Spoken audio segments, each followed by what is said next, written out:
आगे बढ़ते हैं। खबर यह है, army chief general Asim Munir सरकारी दौरे पर चीन पहुंच गए हैं। ISPR का ये बताना है कि आर्मी चीफ चीन के 4 रोज़ा सरकारी दौरे पर चीन पहुंचे हैं।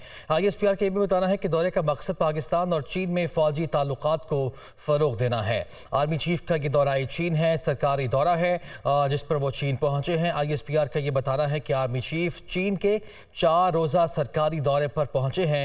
ISPR ने यह भी बताया है कि इस दौरे का मकसद पाकिस्तान और चीन में फ़ौजी ताल्लुकात को मज़ीद फ़रोग देना है। तो ताल्लुकात को फ़रोग देने का ये मिशन है जिसको लेकर आर्मी चीफ 4 रोज़ा सरकारी दौरे पर चीन पहुंचे हैं। और army chief general Asim Munir का ये सरकारी दौरा है और 4 रोज़ के बाद वो वतन वापस रवाना होंगे, ऐसा बताया जा रहा है। ISPR की जानिब से army chief general Asim Munir सरकारी दौरे पर चीन पहुँच गए हैं। वज़ीर-ए-आज़म ने एतमाद का वोट लेने का फैसला नहीं किया। वज़ीर इत्तलात की जानिब से कहना है कि ऐसी मुशावरत हुई ना इसकी ज़रूरत है।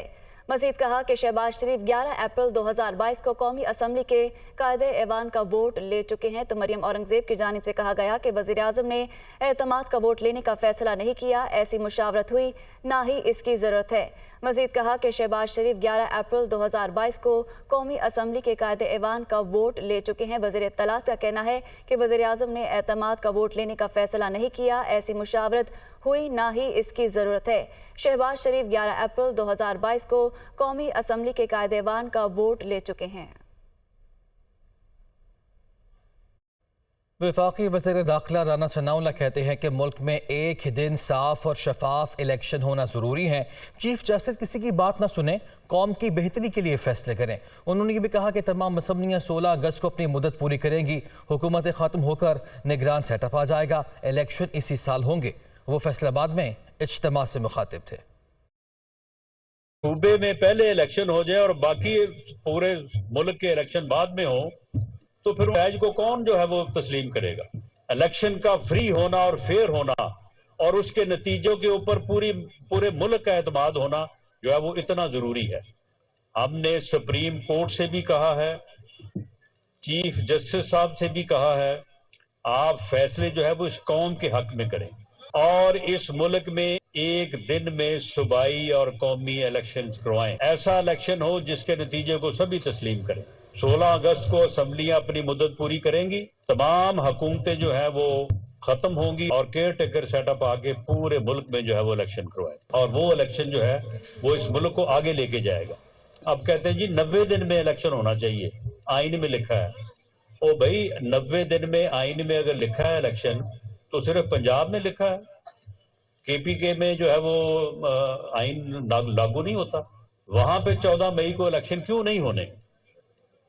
तो ये वो चीजें हैं जिसके ऊपर इस वक्त मुल्क जो है वो एक हैजानी कैफियत में है। इंशाअल्लाह ताला इस मुल्क में इलेक्शन होंगे, इसी साल होंगे। आसिफ अली जरदारी ने कहा कि बिलावल भुट्टो जरदारी मुल्क का वज़ीर आज़म बनने का ख्वाहिशमंद नहीं है, मगर मेरी ख्वाहिश है कि बिलावल भुट्टो पाकिस्तान का वज़ीर आज़म बने। नवाब शाह में जरदारी बरादरी के मोअज़्ज़िज़ीन से खिताब करते हुए आसिफ जरदारी ने कहा कि अपने वालिद हाकिम अली जरदारी के बाद मैं आगे आया था और मेरे बाद बिलावल भुट्टो जरदारी और आसिफा भुट्टो जरदारी आगे आएंगे। कोशिश कर रहा हूँ कि बिलावल वज़ीर आज़म बने, मगर वो इसके लिए तैयार नहीं। आसिफ जरदारी का कहना था कि ये हमारी हुकूमत नहीं है बल्कि हम इस हुकूमत में शरीक हैं। हमारे पास जो वजारतें हैं इनमें काम कर रहे हैं। उन्होंने कहा कि मुल्क को बचाने के लिए इमरान खान को निकाला। और चेयरमैन तहरीक इंसाफ इमरान खान ने कहा है कि इक़्तिदार में आकर बदले नहीं लेंगे बल्कि रियासती इदारों में मेरिट लाएंगे। मुल्क में ऐसे हालात पहले नहीं देखे, मुल्क और आइन बचाने के लिए सड़कों पर निकलेंगे। ये भी कहा कि 27 अप्रैल को बहुत बड़ा फैसला होने जा रहा है। चेयरमैन PTI ईद के हवाले से कारकुनों के इज्तिमा से खिताब कर रहे थे। इदारे तब मजबूत होते हैं जब इदारों के अंदर मेरिटोक्रेसी होती है और इदारों के अंदर इंटरफेरेंस नहीं होती। तो ये बड़ी गलत फहमी है लोगों की कि जी आके तो पता नहीं मैं क्या कर दूंगा। हम इदारे मजबूत करेंगे। अदलिया का इदारा है, फौज का इदारा है, ब्यूरोक्रेसी है, पुलिस है, इन सारे इदारों को जितना आप मजबूत करेंगे उतना बेहतर मुल्क चलेगा।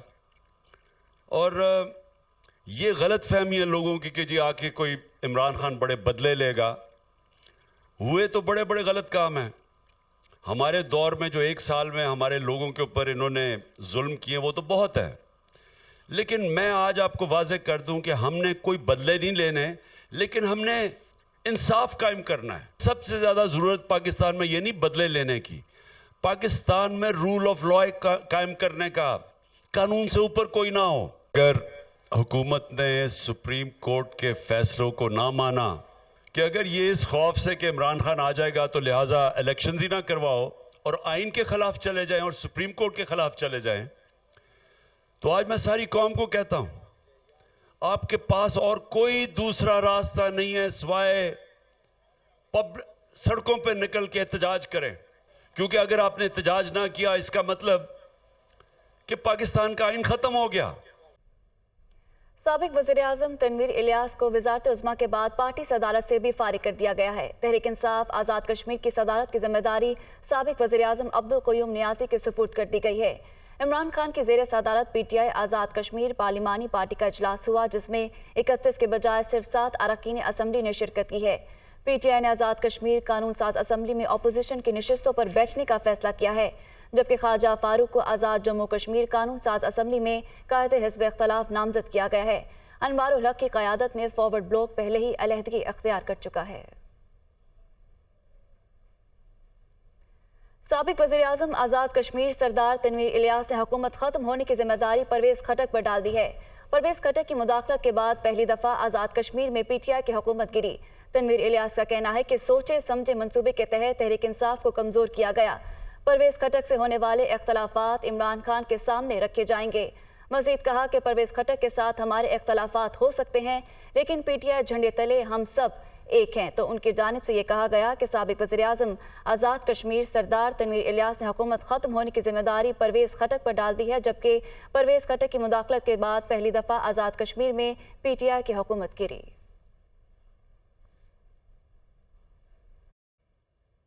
उधर ज़मान पाक लाहौर पीटीआई के टिकट न मिलने पर नाराज उम्मीदवारों के एहतजाज का सिलसिला जारी है। लाहौर, फैसलाबाद और रावलपिंडी के उम्मीदवारों ने एहतजाजी मुजाहिरा किया। इमरान खान की जानिब से पार्टी टिकट्स की तकसीम के हवाले से जो रिव्यू कमेटी बनाई गई है, उसने काम का आगाज़ कर दिया है। इसी बारे में रिपोर्ट कर रहे हैं जैन अली। तहरीक इंसाफ का टिकट ना मिलने पर मुतअद्दिद उम्मीदवार नाराज। तहरीक इंसाफ के टिकटों का ऐलान होने के साथ ही एहतजाज का सिलसिला जारी। ईद के अयाम में भी ज़मान पार्क के बाहर नाराज उम्मीदवारों का एहतजाजी मुजाहिरा। लाहौर के हल्के PP 158 और PP 162 के उम्मीदवारों और उनके हामियों ने एहतजाज किया। फैसलाबाद के हल्का PP 110 और रावलपिंडी के हल्का PP 15 के उम्मीदवार भी सरापा एहतजाज। उम्मीदवारों और उनके हामियों ने मुतालिबात के हक में नारेबाजी की। कारकुनान की जानिब से पैराशूट और नामंजूर के नारे भी लगाए गए। उम्मीदवारों ने दावा किया कि कई साल से पार्टी की खिदमत कर रहे हैं, टिकट ना देकर हमारे साथ ना इंसाफी की गई है। दूसरी जानिब ज़राए का कहना है कि टिकट होल्डर्स के खिलाफ नाराज उम्मीदवारों ने रिव्यू की दरखास्तों में सबूतों के ढेर लगा दिए। पार्टी टिकटों की तकसीम के हवाले से रिव्यू कमेटी ने काम का आगाज भी कर दिया। कमेटी पंजाब भर से नाराज उम्मीदवारों की दरखास्तों का जायजा लेगी। चेयरमैन तहरीक इंसाफ इमरान खान रिव्यू दरखास्तों को देखने के बाद पार्टी टिकटों में तब्दीली के मुतालिक अपना फैसला देंगे। खबर आपको दें, लाहौर से निगरान वज़ीर आला पंजाब का टाउनशिप में आफियत ओल्ड एज होम का दौरा। मोहसिन नकवी ने बुजुर्गों के साथ वक्त गुजारा, ईद की मुबारकबाद दी और उनमें तहाइफ भी तकसीम किए। मनाजिर भी आप मुलाहिजा कर सकते हैं। मोहसिन नकवी का आफियत में मुकीम तमाम बुजुर्गों की बेनज़ीर इनकम सपोर्ट प्रोग्राम में रजिस्ट्रेशन कराने का हुक्म भी सामने आया। बुजुर्गों का ख्याल रखना हमारी जिम्मेदारी है, ऐसे कहा गया निगरान वज़ीर आला पंजाब मोहसिन नज़र नकवी की जानिब से। मनाजिर आप देख रहे हैं। लाहौर में निगरान वज़ीर आला पंजाब ने टाउनशिप में आफियत ओल्ड एज होम का दौरा किया। इस दौरे के हवाले से जान लेते हैं नुमाइंदे खुसूसी लियाकत अंसारी हमारे साथ मौजूद हैं। लियाकत, आगाह कीजिए।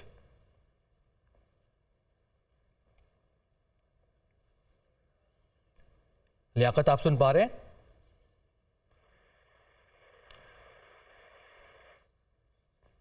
लाहौर में निगरान वज़ीर आला पंजाब का टाउनशिप में आफियत ओल्ड एज होम का दौरा। तफसीलात जानते हैं, हमारे नुमाइंदा खुसूसी लियाकत अंसारी हमारे साथ मौजूद है। लियाकत, क्या अपडेट्स है? जी बिल्कुल, निगरान वज़ीर आला पंजाब मोहसिन नकवी ने अपनों की बेतमाई का शिकार बुजुर्गों की दिलजोई के लिए इस अदारे का दौरा किया और बुजुर्गों के साथ वक्त गुजारा और ईद की मुबारकबाद दी और उन्हें तोहफे दिए। आफियत ने मुकीम तमाम बुजुर्गों के कमरों में वो गए और सबसे फर्दन मुलाकात की और मोहसिन नकवी ने उन सहूलतों का भी जायजा लिया जो इस अदारे में खवातीन और बुजुर्ग मर्दों को फराहम की थी। मोहसिन नकवी ने बुजुर्गों से उनके मसाइल पूछे और उन्होंने खाने के मियार और दीगर सहूलतों के बारे में भी इस्तफसार किया। मोहसिन नकवी ने आफियत में मुकीम तमाम बुजुर्गों की बेनजीर इनकम सपोर्ट प्रोग्राम में रजिस्ट्रेशन वैक्सीनेशन कराने का हुक्म दिया और कहा कि वो आपकी ईद की खुशियों में शरीक होने के लिए आए और आप जैसे बुजुर्गों का ख्याल रखना हमारी जिम्मेदारी है। मोहसिन नकवी ने तमाम बुजुर्गों का बाकायदगी से मेडिकल चेकअप कराने की भी हिदायत की और खाने का मियार और दीगर सहूलतें जो है उसके हवाले से जब वहाँ के रहने वालों ने अच्छाई की तारीफ की तो उस पर उन्होंने इत्मीनान का इजहार किया। इस मौका पर उनका कहना था कि हाफिज में मुकीम जो है ये लोग इनके हवाले से जिस तरह भी हम इनका ख्याल रख सकते हुए ख्याल रखा जाएगा। जी शुक्रिया आपका लियाकत। आगे बढ़ते हैं। ईद की छुट्टियां ख़त्म होने को हैं और कल से मामूलाती ज़िंदगी बहाल हो जाएंगे। आज आखिरी छुट्टी है। आबाई इलाकों को अपनों के साथ ईद मनाने के लिए जाने वालों की वापसी भी शुरू हो चुकी है। मुख्तलिफ शहरों से हमारे नुमाइंदगान हमारे साथ मौजूद हैं। लाहौर से हमारे नुमाइंदे ज़ाहिर आबिद हमारे साथ मौजूद होंगे। फैसलाबाद से अब्दुल बासित हमारे साथ मौजूद हैं, जबकि रावलपिंडी से सूरत हाल बताएंगे हमें अवैस अब्बासी। सबसे पहले लाहौर का रुख कर लेते हैं। ज़ाहिद आबिद हमारे साथ मौजूद हैं। ज़ाहिद बताएगा, आज आखिरी छुट्टी है, कल से वापसी भी शुरू हो जाएगी, कल से दफातर भी शुरू हो जाएंगे। सूरत हाल क्या देख रहे हैं आप?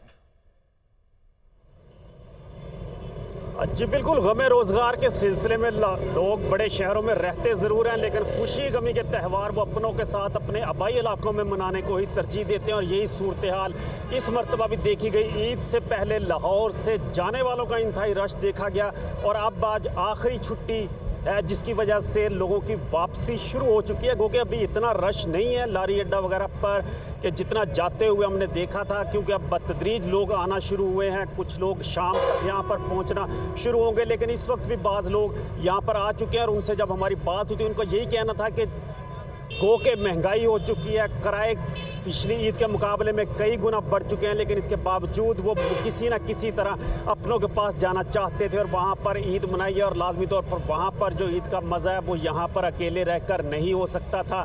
लोग फैमिली के साथ भी यहाँ पर पहुँचते हुए नज़र आ रहे हैं। और जो बतदरीज अब एक लाहौर शहर की जो सरगर्मियाँ गुज़श्ता 3-4 रोज़ से बिल्कुल मांद पड़ चुकी थी, जिसमें हमें लाहौर सूना सूना आ रहा था, उसमें अब दोबारा वही सड़कों पर हर किस्म का शोर शराबा दोबारा बढ़ता हुआ देखा जा रहा है। ट्रैफिक बढ़ती हुई देखी जा रही है। लारी अड्डे पर भी इसी किस्म की सूरत हाल है। लोग यहाँ पर पहुँचने शुरू हो चुके हैं। और लोगों की एक शिकायत और भी है कि जब यहाँ से गए थे तो किराया कुछ और था, वहाँ से वापस आ रहे हैं क्योंकि वहाँ पर बसों की कमी है, वहाँ पर लोगों को किराया ज़्यादा लिया जा रहा है। इस किस्म की सूरत हाल है। जब ट्रांसपोर्टर यही रोना रो रहे हैं कि जब से महंगाई हुई है लोगों ने सफ़र कम कर दिया है, टिकटें महंगी हो गई हैं, जिसकी वजह से उनके अखराजात भी बढ़ गए हैं, लेकिन लोग उस तरह सफ़र नहीं कर रहे जैसा कि पहले गुज़श्ता ईदों पर करते रहे। लेकिन मिला जुला रुझान है, यहाँ पर लोग गए भी थे, लोग वापस भी आ रहे हैं। और आज रात तकरीबन 12 बजे तक 2 बजे तक ये सिलसिला मुसलसल चलता रहेगा और कल सुबह 8 बजे दोबारा वही लाहौर शहर की रौनकें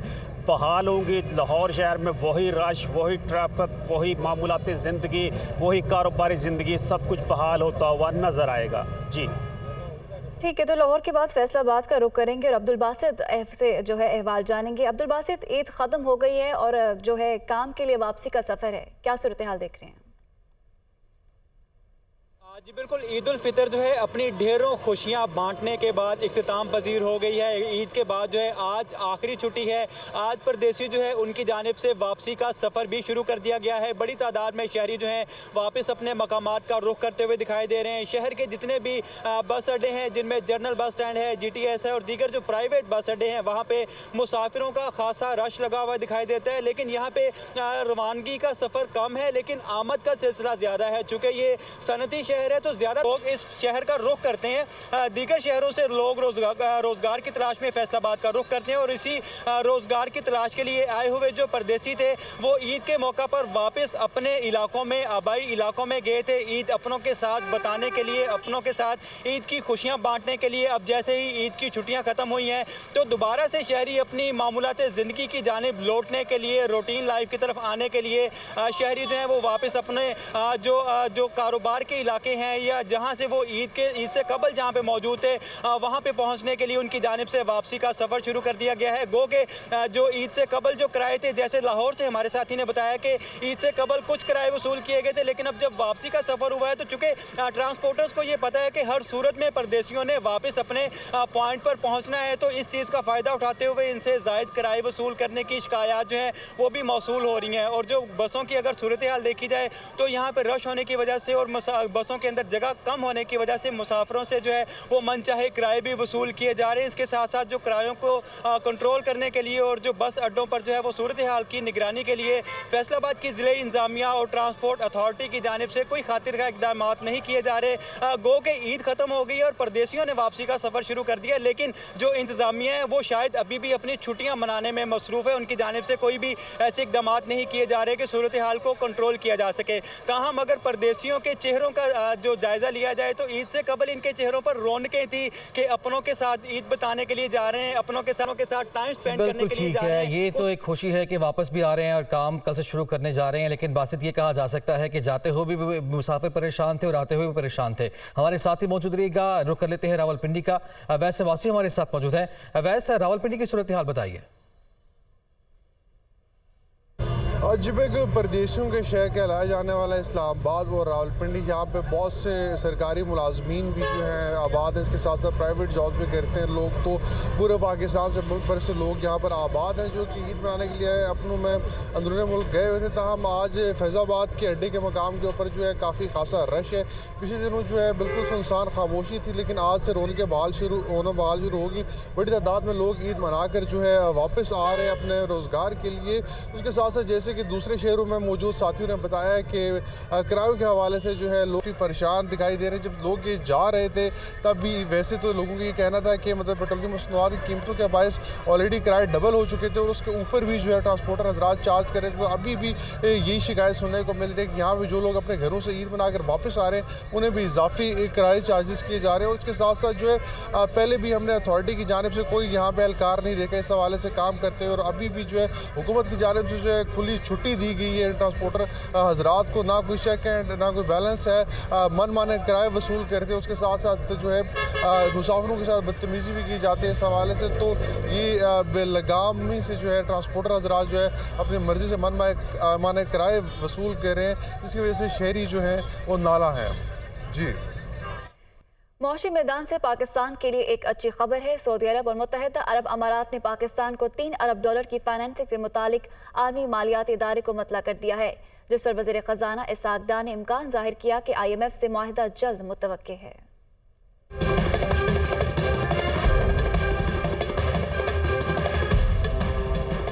मुश्किलात में घिरी पाकिस्तानी मईशत के लिए ठंडी हवा का झोंका। सऊदी अरब और मुत्तहिदा अरब अमारात ने $3 अरब देने की यकीन दहानी करा दी। दोनों मुल्कों ने बाज़ाब्ता तौर पर IMF को आगाह कर दिया। इस यकीन दहानी के बाद IMF की बड़ी शर्त पूरी हो गई। वज़ीर ख़ज़ाना इसहाक़ डार पर उम्मीद है कि अब मुआहिदा हो जाएगा।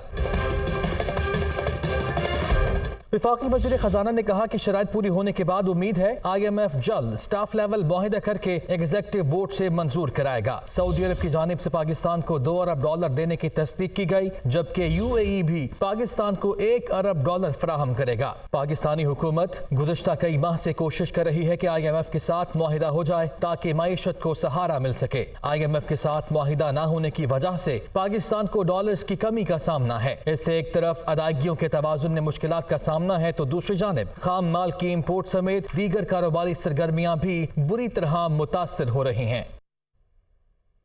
तो नाजरीन, छुट्टी के रोज मुल्तान के शहरियों ने नाश्ता पॉइंट्स का रुख कर लिया है, जहां पर वो मशहूर और रवायती नाश्ते डोली रोटी और दाल मूंग से लुत्फ अंदोज हो रहे हैं। मज़ीद तफसीलात से आगाह करेंगे हमारी नुमाइंदा ज़ैनब गुरदेसी।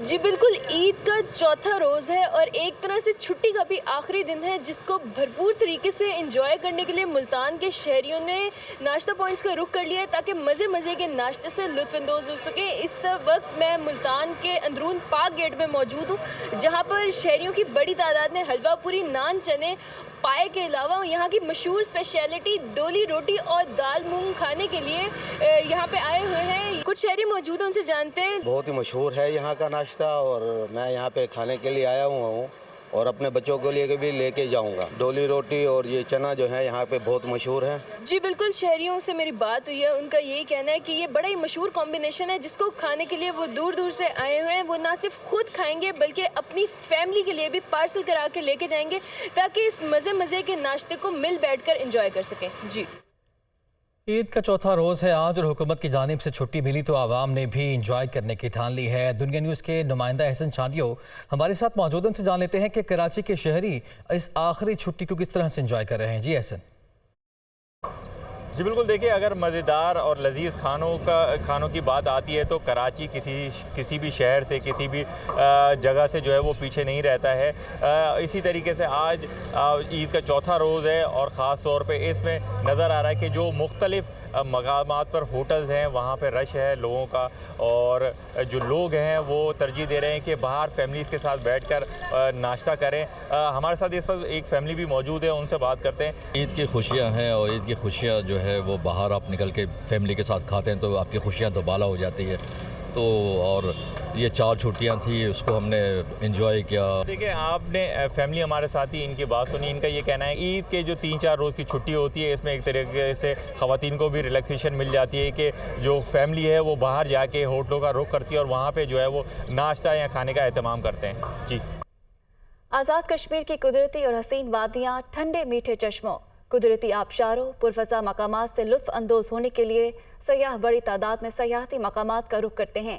ईद के मौके पर कश्मीर आबशार पर सयाहों की मौज मस्ती भी जारी है। रिपोर्ट करेंगे मोहम्मद इकबाल।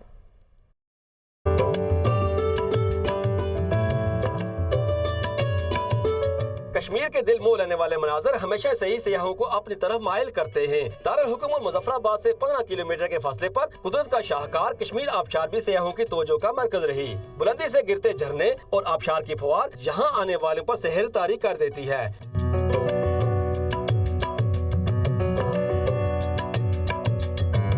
कश्मीर आबशार के खूबसूरत मनाजर और तफरीह से भरपूर नज़ारे सयाहों की थकावट दूर कर देते हैं। इस आबशार की इंफरादियत ये भी है कि दरियाए झेलम के एक जानब आज़ाद कश्मीर जबकि दूसरी जानब खैबर पख्तूनख्वा का इलाका आता है। इस आबशार पर पहुँचने का वाहिद रास्ता केबल कार है। मैं लाहौर से आई हूँ और मुझे बहुत अच्छा लगा यहाँ पे आके। यहाँ के मनाजिर जो हैं वो दिल को लुभाते हैं और सबको यहाँ आना चाहिए, दिल खुश हो जाता है देख के। जब से यहाँ का नशा लगा कहीं और गई नहीं है। सुकून के लिए बहुत बेहतरीन जगह है, जन्नत नज़ीर है। हमने कभी सोचा भी नहीं था कि हम इस ऐसे पॉइंट पे जाएंगे। हर साल लाखों सयाह इस आबशार को देखने आते हैं। ईद के आयाम और बिलखुसूस गर्मियों के दिनों में यहाँ सयाहों का गैर मामूली इजाफा हो जाता है जो मकामी लोगों के रोजगार का जरिया भी बन जाता है। बहुत प्यारी जगह और नेचर के बिल्कुल करीब है। आप यहाँ पे आए तो देखें तो आप इंजॉय करेंगे, अपने फैमिली को साथ लेके आए। आबशार पर गुजरे लम्हात को यादगार बनाने के लिए सयाह फोटो सेशन भी करते हैं। आबशार के साथ बना स्विमिंग पूल, पानी पर लगाई कुर्सियाँ और टेबल यहाँ आने वालों की तबीयत तरोताजा कर देती हैं। इस आबशार की तरह आज़ाद कश्मीर में दर्जनों मकामात ऐसे हैं जिन्हें बेहतर बनाकर सयाहों के लिए पुरकशिश बनाया जा सकता है। कैमरामैन मोहम्मद नवीद के साथ मोहम्मद इकबाल, दुनिया न्यूज़, मुजफ्फराबाद।